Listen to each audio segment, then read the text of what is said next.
কোভিডকালীন সময়ে জনগণের বিভিন্ন সমস্যা নিয়ে রাজ্যের প্যারাডাইস চৌমুহনীতে জমায়েত করেছিলেন রাজ্যের সিপিআইএম নেতৃত্বরা। আর সেখানে অভিযোগ উঠেছে কোভিড নিয়ম ভঙ্গ করেছিল তারা। সেই কোভিড নিয়ম ভঙ্গের অভিযোগে শনিবার সিজিএম কোর্টে হাজির হয়েছে সিপিআইএম নেতৃত্বরা। তারা আজ কোর্টে হাজির হয়েছে হাজিরা দেওয়ার জন্য। আজকের এই ঘটনাকে কেন্দ্র করে প্রাক্তন মুখ্যমন্ত্রী মানিক সরকার এবং সিপিআইএম নেতা মানিক দে কি বলছেন আসুন আমরা শুনে নিচ্ছি। কারণে আজকে এই কোর্টে আসা হলো, কোর্টে আসার কারণটা কি? কোর্টে আসার কারণ আমরা মানুষের পক্ষে দাঁড়িয়ে সরকারের জনবিরোধী ভূমিকার বিরুদ্ধে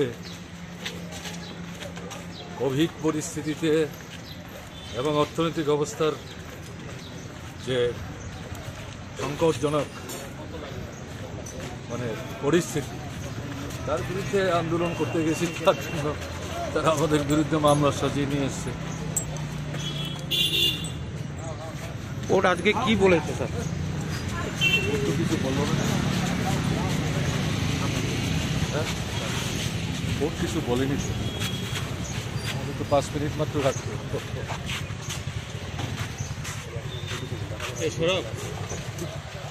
আমাদের তো কোর্টে ডাকা হয়েছে, আজকে চার্জ ছিল, আমরা আগেই জামিন হয়েছি, আবার ডেকেছে আজকে।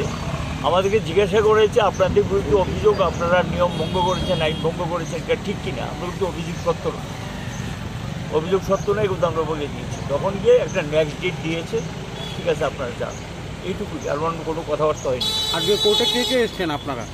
কোর্টে 8 জন ছিল। কে কে?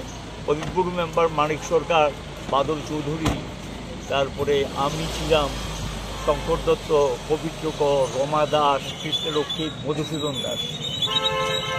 রিপোর্ট জনদর্পণ। Thank you.